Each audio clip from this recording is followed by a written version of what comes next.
alinhar os nossos pensamentos, ela possa, Senhor, realmente nos fazer enxergar quem nós somos, Deus.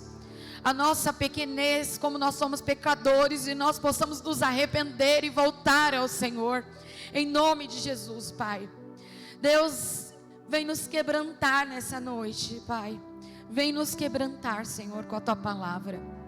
Vem, Senhor, mexer no profundo do nosso íntimo, Pai, e gerar em nós um profundo sentimento de adoração, Senhor, um profundo sentimento de obediência, um profundo sentimento de entrega a Ti, em nome de Jesus que nós oramos, amém. Meus amados, já faz uns dias que Deus vem me incomodando um pouco com algumas palavras dentro do livro de João, e eu estive lendo essa palavra essa semana, e o Senhor falou muito forte ao meu coração, quando Jesus, ele diz assim, ele vê gregos ali, né, pessoas gentias, e ele diz assim, está na hora de eu ser verdadeiramente glorificado. E ele diz que se o grão de trigo não morrer, continuará ele só, mas se ele morrer, dará muito fruto. E que aquele que ama a sua vida a perderá, e ao passo que aquele odeia a sua vida, a conservará para a vida eterna. E a minha Bíblia, ela é uma Bíblia de batalha espiritual. Ela tem algumas coisas sobre batalha espiritual.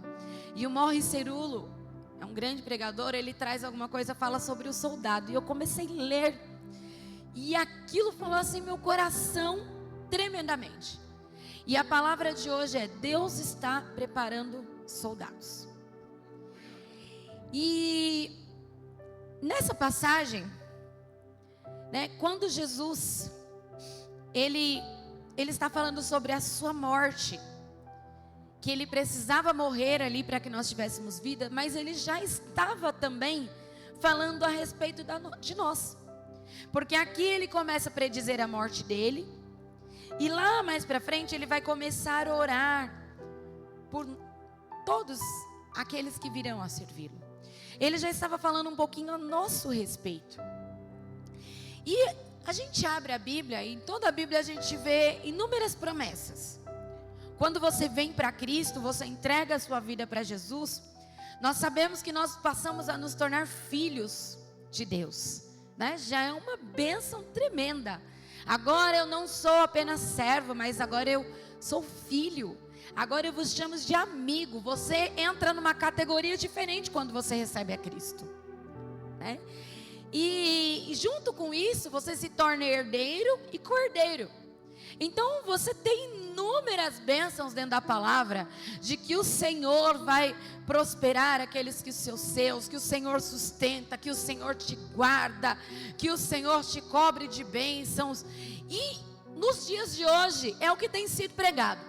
As pessoas têm vindo a Jesus porque elas estão ouvindo de todas as bênçãos, assim como naquele tempo as pessoas iam até Jesus, porque elas estavam atrás dos milagres, atrás da multiplicação de pães.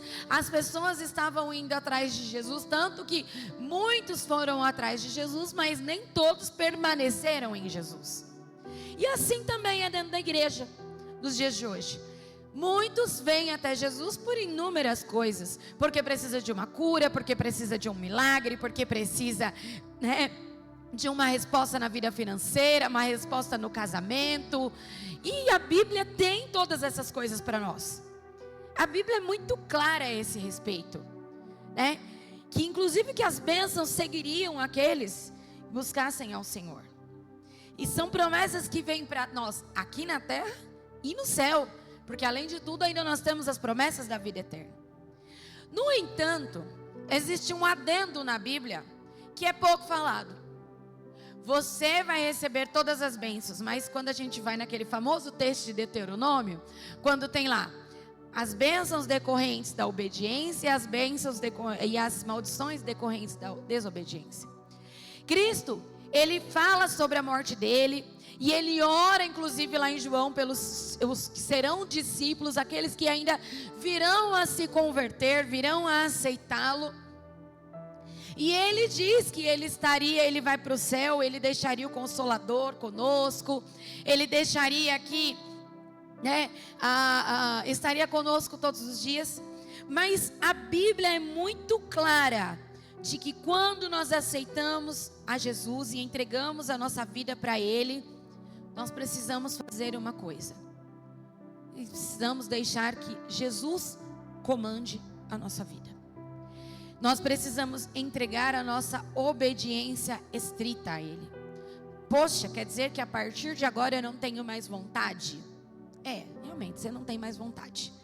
Você passa a entregar, você deixa de ter o seu livre-arbítrio e de escolher aquilo que você quer, porque até então, antes de você aceitar Jesus, você fazia as escolhas da sua cabeça, daquilo que você achava que era certo ou errado.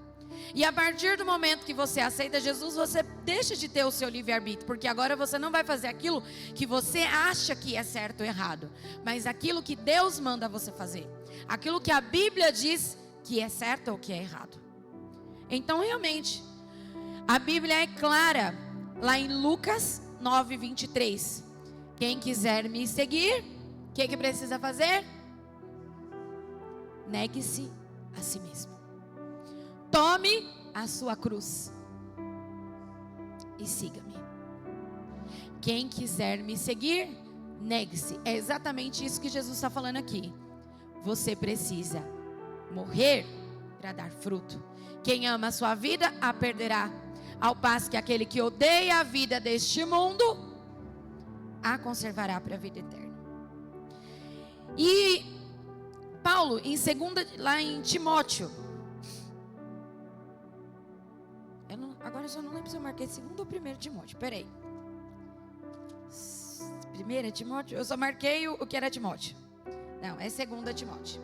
2º Timóteo 2, dos versículos 3 e 4 diz assim: suporte comigo os meus sofrimentos, como bom soldado de Cristo. Nenhum soldado se deixa envolver pelos negócios da vida civil, já que deseja agradar aquele que o alistou. Semelhantemente, nenhum atleta é coroado como vencedor, se não competir de acordo com as regras. Então, quando você vem para Jesus, você se torna muito mais do que filho. Você passa também a ser alistado num exército. E muitos não entendem o que é isso. Porque muitos só se colocam na posição de filho. Muitos só eu sou filho de Deus agora eu vou viver todas as bênçãos. E eu caçando e mexendo em algumas coisas, encontrei um texto lá numa revista que chama Estandarte de Cristo. E esse texto se chama Um Bom Soldado de Cristo, de C.W. Spurgeon. Quem não sabe quem é Spurgeon, ele como que é o príncipe dos pregadores. Esse cara revolucionou com as pregações dele. O pastor Flávio até falou, porque eu fui tentar imprimir aqui, só tem 17 páginas o sermão do cara. Aí o Flávio, e você está falando do meu? 17 páginas.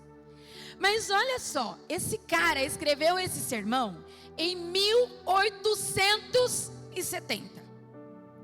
Eu vou ler um trechinho de algumas coisas para vocês perceberem que em 1870, o que esse cara escreveu, parece que ele escreveu para nós hoje.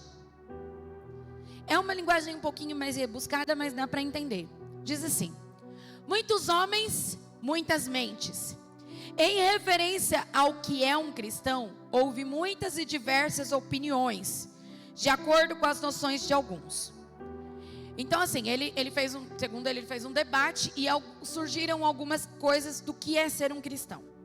E uma das coisas foi: um cristão é um requintado de gostos extremamente delicados.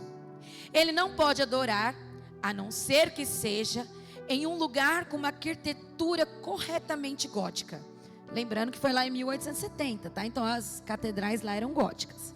E aí ele diz que esse cristão aqui tinha que adorar nesse lugar, senão não servia. Caso contrário, a sua alma delicada ficará chocada. e ele é incapaz de oferecer uma oração corretamente, a menos que as suas devoções sejam elevadas sobre as asas de uma música mais escolhida, e mesmo assim, dificilmente ele será bem sucedido, a menos que ele seja auxiliado por diversos cavalheiros, cujo pedigree, como de cavalos de corrida, pode ser claramente traçado, e cujas vestes o alfaiate tem formado de acordo com as instruções do livro de moda eclesiástica para as várias estações do ano. Vocês estão entendendo? Esse cara em 1870 ele está dizendo assim: os cristãos acham que ser cristão é o cara que ele precisa estar numa catedral gótica, porque senão ele não consegue adorar. Para ele conseguir orar, ele precisa ter uma música tocada muito bem, com uma pessoa servindo ele, um obreiro devidamente trajado com as vestes eclesiásticas, porque senão a sua alma ficará muito chocada e ele não vai conseguir adorar. Isso ele está escrevendo em 1870. Se isso é ser um cristão nesses dias, é preciso confessar que Paulo tem falado pouco sobre esse tipo delicado e artístico de criatura, a não ser que de fato ele não tenha referências a eles em Gálatas 4, 9 a 11. Você leia em seu descanso, ele mesmo escreve isso. Nem iria o mestre Paulo reconhecê-los. Com algum cristão que é um gourmet espiritual, ele atende mediante o ministério da palavra, sem nenhum propósito, senão para ser alimentado. Ele só vem na igreja para ser alimentado. Ele denuncia fortemente cada sermão que visa a conversão dos pecadores, pois ele olha até mesmo sobre a própria Bíblia como um livro destinado a apenas dar-lhe consolação pessoal. Então, para esse cristão, a Bíblia só serve para trazer consolo para ele. Parece um pouco com os nossos dias, que as pessoas precisam estar num lugar com uma boa música, com uma boa cadeira, com pessoas, né, que sejam assim lhe servindo, porque senão ele não consegue ficar na igreja, né? Quando você fala de pecado e o confronta, não dá, porque o livro, a Bíblia serve para o consolo pessoal dele. Charles Spurgeon está escrevendo isso em 1870. Mais para frente ele diz que para outros, ser um cristão é um grande leitor, um estudante profundo dos melhores livros, com a finalidade de compor enigmas espirituais. Ele lê com nenhum fim prático. Ele é um selecionador de palavras, um verificador ortográfico de sílabas, um ampliador de pontos microscópios, um proeficiente bíblico em minúcias. Quanto mais uma passagem deixa os outros perplexos, mais certo ele está de que esse é seu significado. É o cara que vem na igreja e ele quer ouvir um bom sermão falado, se for muito simples para ele não tá bom, porque ele é muito estudioso, ele é muito espiritual. Ele diz aqui ainda que ele é um bisbilhoteiro através das lunetas espirituais. Falei, gente, esse cara está escrevendo em 1870. Parece que ele está escrevendo para hoje. E aí ele diz assim: e eu estou com medo, devo acrescentar, que para alguns o ideal de um cristão é de um homem que pode acomodar a sua existência em uma serenidade feliz. Um homem que depois de ter crido ou professado crer em Cristo, resolveu o trabalho da sua vida para sempre. A partir de agora, pode-se dizer: alma, fique à vontade. Você tem de agora em diante em depósito muitos bens para muitos anos na sua própria segurança. Coma, beba e se alegre no Evangelho. Ou seja, você já aceitou a Cristo, eu aceitei a Cristo, então resolvi o problema da minha vida. A partir de hoje, agora eu vou gozar do Evangelho. Eu vou me alegrar e desfrutar das beneficências do Evangelho. E eu falei, Jesus, este homem escreveu em 1870, mas parece que ele está escrevendo para os dias de hoje. Depois, se alguém quiser, eu mando, só são 17 páginas de sermão. Mas vale muito a leitura, porque assim é. Aí ele diz ainda: coma, beba e se alegre no evangelho, mas quanto a alimentar os famintos ou vestir o nu, você é o guardião do seu irmão? Que é isso para você? Olhe por você mesmo. Se você for bem, deixe o destino ou a providência ou a soberania cuidar dos outros. E aí mais para frente, ele vai dizer: ser cristão não é nada disso. Ser cristão não é você vir, aceitar Jesus e falar assim: pronto, resolvi os problemas da minha vida. Agora eu posso desfrutar das bênçãos do evangelho.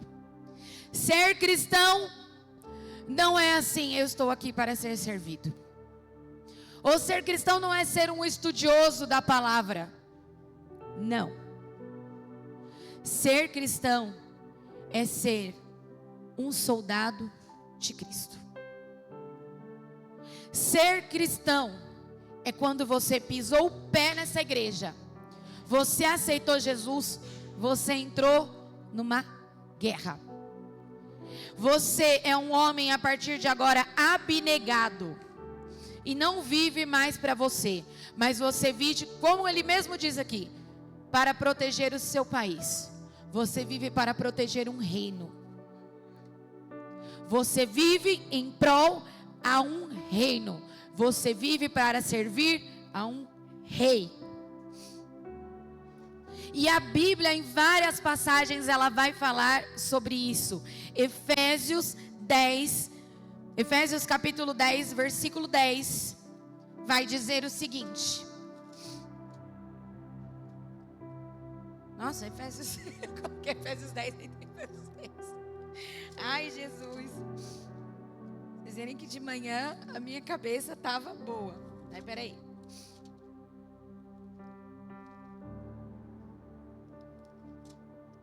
É Efésios 6, gente, versículo 10. Eu coloquei Efésios 10, 10. Efésios 6, 10. Finalmente fortaleçam-se no Senhor e no seu poder. Vistam-se de toda a armadura de Deus para poderem ficar firmes contra as ciladas do diabo. Pois a nossa luta não é contra seres humanos, mas contra os poderes e autoridades, contra os dominadores deste mundo das trevas, contra as forças espirituais do mal nas regiões celestiais. Amém? Quando você entra na igreja e começa a servir a Jesus, você acabou de entrar numa guerra. Sabe por que muita gente entra e não fica? Porque não entende o que é ser cristão. Entende que entrou aqui e a partir de agora Jesus vai resolver os meus problemas. Eu estou aqui para aprender da Bíblia, para gozar do Evangelho, para viver aquilo que o Evangelho tem para mim. Não, meus amados. A partir do momento que você entrou aqui, o Satanás perdeu mais um lá fora. E ele não vai dar sossego para a sua vida. Ele não vai te dar sossego. Ou pode até ser que ele dê. Sabe como que ele vai dar sossego para você? Se você for um crente morno. Se você sentar nesse banco aqui e for um crente morno, e como Spurgeon diz aqui, você só vem para se alimentar da palavra, você só vem para receber as bênçãos, você só vem para ouvir e vai embora, aí realmente ele não vai te dar nenhum trabalho, porque você vai estar na igreja perdido, você vai estar na igreja do jeito que ele quer, você não está fazendo nenhum mal para ele. Você, por que tem muita gente que não se envolve com as coisas da igreja? Ah, porque eu começo a me envolver, aí começa a vir muita luta. Então eu prefiro ficar aqui quietinho. Eu entro, saio, vou embora, acabou. Tá ótimo assim. A Bíblia é muito clara. É preferível que você seja frio ou que você seja quente. Porque se você for um crente morno, eu estou a ponto de vomitar-te, diz o Senhor. Não dá para ser mais ou menos. Você está lutando contra hostes espirituais. O diabo está entrando dentro das casas das igrejas, das famílias da igreja. Ele está entrando por meio da celular, ele está entrando por meio da televisão, ele está entrando através da escola, das coisas que são ditas dentro da escola. Ele está entrando no trabalho e nós estamos dormindo, porque nós não entendemos o que nós estamos fazendo aqui. Aí começa a se levantar uma luta lá no trabalho, a gente começa a chorar. Ai, porque eu estou passando uma provação, eu estou passando uma situação tão difícil. Você não entendeu que você começou a pregar a palavra lá dentro, vai começar mesmo uma luta. Você falou de Jesus para alguém, vai começar uma guerra mesmo. Ou você acha que o diabo está aí assim, ó, deitadão? Ai, tá bom, perdi, mas esse, tudo bem, né? Vou fazer o quê? Não, gente, ele não está de brincadeira, mas nós estamos de brincadeira. O povo de Deus não está entendendo. Aí começa, ai, eu não quero mais falar com aquela vizinha. Ai, porque aquela vizinha é só o sangue de Jesus. Ai, porque aquela minha chefe, pelo amor de Deus. A sua luta não é contra a sua chefe. A sua luta não é contra o seu filho. A sua luta não é contra o seu marido. A sua luta não é contra a sua vizinha. A sua luta é contra hostes espirituais, potestades e principados. A Bíblia é clara nisso. A Bíblia é clara nisso. E aí eu fui procurar sobre um soldado. E eu nem fui procurar coisas cristãs. Eu fui lá, guia de carreiras. Como é que eu faço para ser um soldado? Guia de carreiras. Falando lá, aí fala lá, você tem que ter 18 anos. Você tem que se inscrever lá no exército. E aí ele coloca algumas coisas aqui. Primeiro, um soldado. Ele precisa passar por um treinamento intenso para desenvolver resistência, força e agilidade. Ele passa por uma disciplina de alimentação, de horário, para que ele ganhe resistência e força. Ele vai começar a treinar. Aí Deus começa a te colocar em situações e você não entende por quê. Mas por quê? Porque Deus está te treinando. Você se alistou numa guerra e Deus precisa começar a treinar você. Quando a gente nós vamos às vezes falar com algumas pessoas, dar aconselhamento, a gente fala para as pessoas assim: nós já passamos por isso. Nós já passamos por essa experiência. Fica tranquilo que você vai resistir. Sabe por quê? Porque Deus vai nos dando experiências para nós irmos aprendendo. E aí digamos que nós vamos subindo de cargo, né? Você sai de soldado para cabo, aí depois eu não lembro mais, sargento, né? Digamos que nós estamos aqui no nível um pouquinho mais alto que alguns irmãos, porque a gente já tomou mais burdoada. Nós já fomos treinados, já passamos por algumas situações de treinamento de Deus. Então tem coisas que o diabo faz agora que ele não consegue mais nos atingir, porque nós já vencemos essas etapas. Nós já fomos treinados por Deus em alguma coisa. Ele passa também por um treinamento tático e técnico, onde ele aprende a operar as armas e equipamentos. E lá em 2 Coríntios a Bíblia vai falar sobre as armas da nossa milícia. 2 Coríntios 10, capítulo 10, versículo 4. Ele diz assim: obrigada aí. As armas com as quais lutamos não são deste mundo, mas poderosas em Deus para destruir fortalezas. Agora, se você é um crente que não sabe que você está alistado no exército, você não sabe nem quais são essas armas para lutar. E aí você vai ficar com medo quando o diabo vier, você não vai resistir, você não vai aguentar, porque você precisa entender que as suas armas são espirituais. Você está lutando contra hostes malignas. E nós não precisamos nos amedrontar, mas como um soldado nós precisamos aprender a operar essas armas. Nós precisamos aprender a usar esses equipamentos. O jejum, a oração, o arrependimento. Nós precisamos aprender a usar as armas do louvor, as armas que o Senhor nos dá. Nós precisamos nos envolver nesse exército.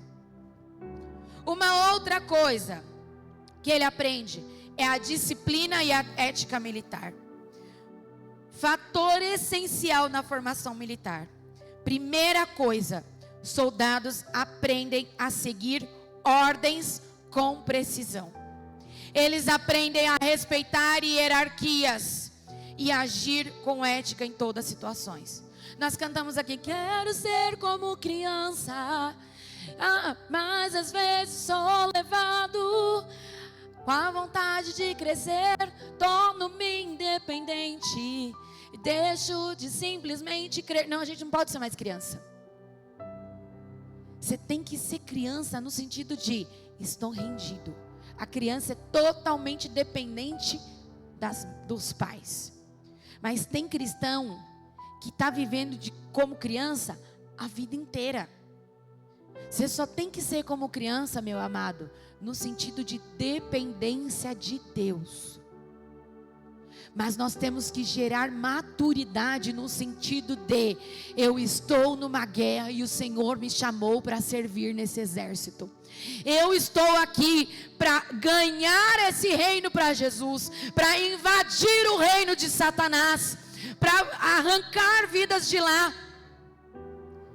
Eu estou aqui para guerrear por pessoas que estão lá fora morrendo, para tirar essas crianças do inferno que estão se perdendo, esses adolescentes que estão se matando lá fora, enquanto a igreja está sentada aqui. Eu estou aqui para ser luz neste mundo, e eu preciso me posicionar como um soldado de Cristo. Só que nesse meio, enquanto você está sendo treinado por Deus, capacitado pelo Senhor, para fazer as investidas, porque tem gente que se converte e fala assim, agora eu vou sair pregando. A primeira afronta que recebe, não aguenta, porque não está treinado, não passou, não foi ainda capacitado. Tem que primeiro vir aqui, aprender de Bíblia, porque quando você chegar lá fora, você vai ser confrontado. As pessoas vão confrontar a respeito da sua fé. Quem é Jesus para você? Quem é esse Jesus que você serve? O que ele fez na sua vida? Você vai ser confrontado, e se você não conhecer isso aqui, você vai levar na cabeça. Vai vir demônio, gente endemoniada falando assim, não te conheço. Quem é você? Se você não tiver capacitado, meu amado. E entenda uma coisa, enquanto você estiver passando por esse processo, o Senhor te ensinando, todo soldado, quando ele entra no exército, ele é confrontado. Por que tem gente que se alista no exército e não segue carreira? Porque não é fácil. E não é fácil só no sentido de, você tem que ir lá pro meio da mata, tem que matar galinha, né, para comer, né, tem que viver lá, ficar uns dias lá passando frio, os meninos, meu primo, tenho 2 primos que serviu na aeronáutica, eles contavam lá alguns processos, bem puxado, o treinamento, né, às vezes tem que tomar banho gelado, aquelas coisas todas, mas não é só isso. Enquanto o soldado está lá, ele está sendo confrontado nas convicções dele. Por quê? Porque ele precisa estar disposto a morrer por aquilo que ele está fazendo. Ele precisa estar disposto a largar todos os sonhos dele para trás, para servir aquilo que ele está se alistando.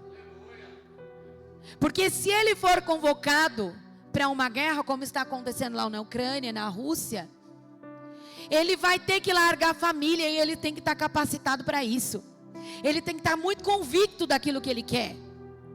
Ele tem que estar muito certo do que ele está fazendo. Ele começa a criar dentro dele uma nova identidade. Ele começa a criar dentro dele um senso de obediência. Porque muitas vezes ele vai ter que fazer coisas que o comandante vai mandar e que ele não vai concordar.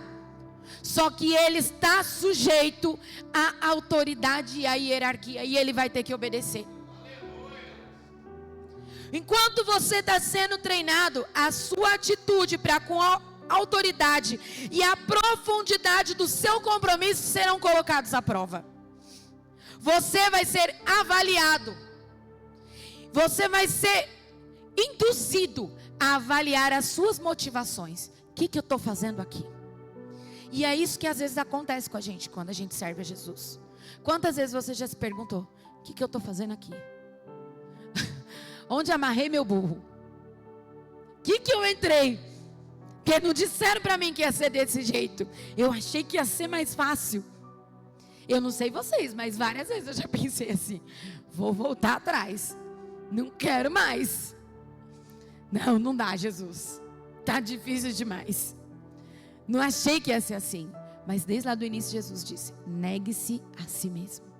E é isso que um soldado faz. Ele tem que negar a vontade dele. Ele tem que negar aquilo que ele quer. Ele passa dentro dele a ter uma batalha dentro dele. A não ser que o cara, ele nasça falando assim: eu vou servir ao exército, eu vou morrer por esse ideal. Mas não acredito que a maioria que esteja ali faça isso, né? Eu não acredito. E se você for alistado? Como você vai passar por isso? Mas você já foi alistado nesse exército. E a partir de agora, você tem que entender que a sua vontade tem que ser negada. Não é mais você. Você tem que estar sujeito à obediência da hierarquia do seu comandante, independente se você achar que está certo ou não. Porque o seu comandante está mandando você fazer. O seu comandante está dizendo: vai. E você vai dizer assim: mas eu vou morrer. Eu estou mandando você ir. Mas eu vou morrer. Eu estou mandando você ir. E se você tiver que morrer? E se você tiver que morrer por esse evangelho, igual muitos cristãos têm morrido lá fora? A gente não tem noção, porque às vezes a gente fica no nosso mundinho aqui dentro. Mas enquanto isso, tem gente em outros países morrendo, sendo massacrados pelo evangelho de Cristo. E se você tivesse que morrer? Se hoje viesse alguém aqui e dissesse assim: se você negar Jesus, você fica vivo, o que você diria? A sua convicção em Jesus está firme o suficiente de que eu vou ganhar um reino celestial independente de qualquer coisa. Um soldado, quando ele se alista, os hábitos antigos, os planos, as ideias dele são arrancados pela raiz. E ele se vê forçado a se apropriar de outros. E eu li uma frase que eu achei até maravilhosa. E eu falei assim: nossa, me vi já várias vezes nisso. Ele dizia assim: por determinado tempo, um soldado pode ter atitudes repentinas de ressentimento, dúvidas e desencorajamento. E é um período de reavaliação e transformação emocional, mental e espiritual. Quantas vezes eu já tive atitudes com Deus de ressentimento? Eu não acredito, Jesus. O Senhor falou para mim uma coisa, agora o Senhor está fazendo outra. Não era assim. Quantas vezes eu já tive dúvidas? Quantas vezes eu já fiquei desencorajada? Quantas vezes? Asaf, num dos salmos ele diz: eu olhei para os ímpios, eu vi os ímpios prosperando, e os meus pés quase se apartaram do Senhor.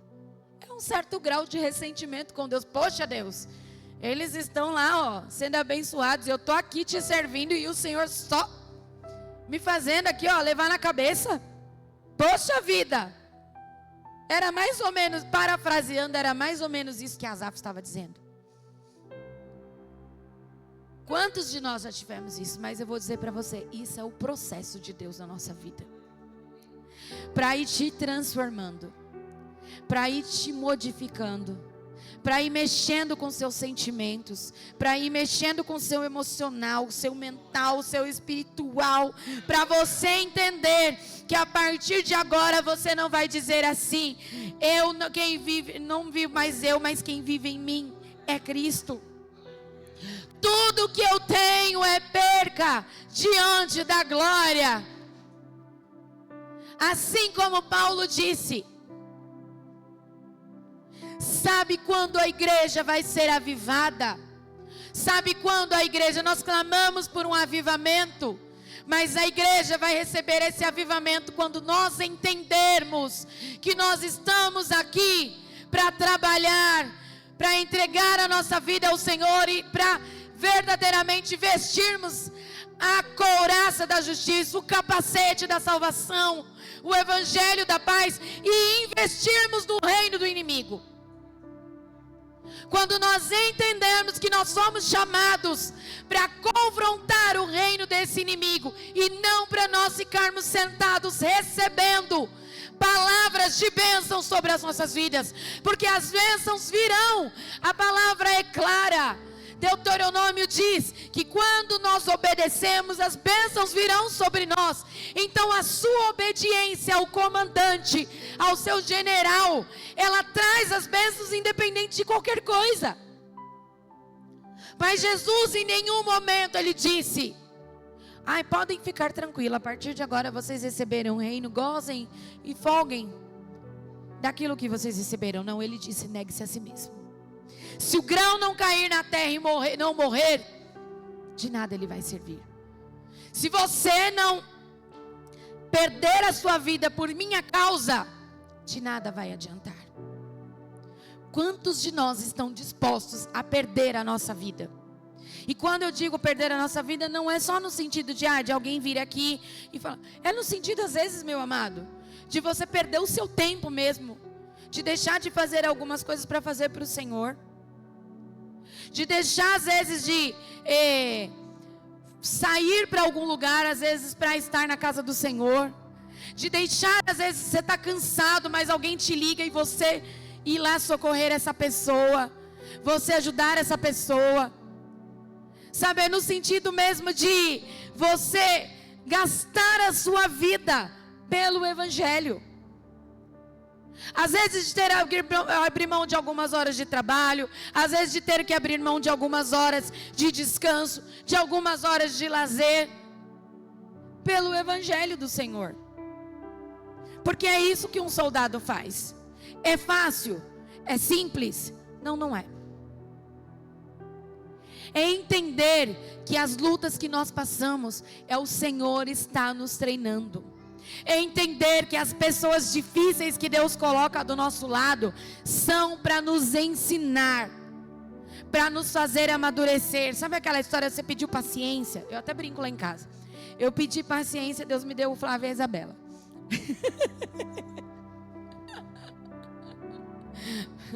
É isso. Você pediu alguma coisa, Deus não vai te dar assim: ai, meu filhinho, tá aqui, ó, piririm para você. Pozinho do piririmpim. Você pediu sabedoria, Deus vai te dar problemas para resolver. Você pediu resiliência, Ele vai te dar luta para você se tornar resiliente.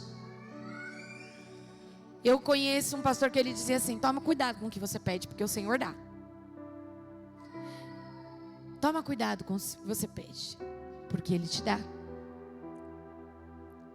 Ele vai treinar soldados. Ele está treinando soldados. Ele está nos treinando. O que a gente só precisa entender é que eu sou um soldado. Eu ser um cristão é se alistar para ser um soldado de Cristo. A partir do momento que nós entendermos isso, que nós estamos aqui para inferir no reino do inimigo, nós precisamos, por que a Bíblia diz, vigiai e orai, precisamos estar sempre alertas, porque o diabo está ao nosso redor, porque nós estamos numa guerra. Só que nós só vamos vencer, só vamos ganhar, só vamos ser abençoados na hora que nós aprendermos a usar as nossas armas. Na hora que nós entendermos que o Senhor nos deu autoridade e na hora que nós nos submetermos ao nosso general. Na hora que nós entendermos que nós não estamos aqui para fazermos. Eu não vim aqui para essa terra para eu casar, ter filhos. Eu não vim aqui para essa terra para eu trabalhar, ganhar dinheiro. Não. Eu estou aqui em prol ao reino do Senhor. O meu trabalho é para servir ao Senhor. A minha família é para servir ao Senhor. O meu casamento é para servir ao Senhor. Os meus filhos são para servir ao Senhor. Tudo que eu faço precisa servir ao Senhor. Quando a igreja entender que ela não está aqui para ser servida, mas que ela veio para servir o que estão lá fora, porque eu fui resgatado pelo Senhor, e agora você é chamado para resgatar vidas. É isso que um soldado faz. Um soldado, ele está lá para resgatar. O Senhor te curou, você foi chamado para curar. O Senhor te resgatou, você foi chamado para resgatar. O Senhor está cuidando de você, então você foi chamado para cuidar. Você é uma extensão do reino de Deus aqui na terra. E quando a igreja entender isso, haverá um grande avivamento. Quando nós nos posicionarmos nessa terra como aqueles que nem somos. Então, a partir de hoje, eu desafio você a olhar essa palavra a partir de agora de um âmbito diferente, se colocando como um soldado do Senhor, a pedir: Jesus, me dá um íntimo compromisso contigo, ao ponto, Senhor, de eu estar mais compromissado com as coisas do Senhor do que com as demais coisas. Lá no meu trabalho esses dias, o pessoal fala: ai, professora, traz muita coisa para casa. Eu falei para eles: eu não trago mais nada para casa. Não trago. Porque eu falo para elas: fora daqui da escola, eu tenho outros compromissos. E o meu compromisso é com o Senhor. Eu tenho as coisas da igreja, eu tenho vidas para cuidar, eu tenho pessoas, eu tenho outras coisas para fazer.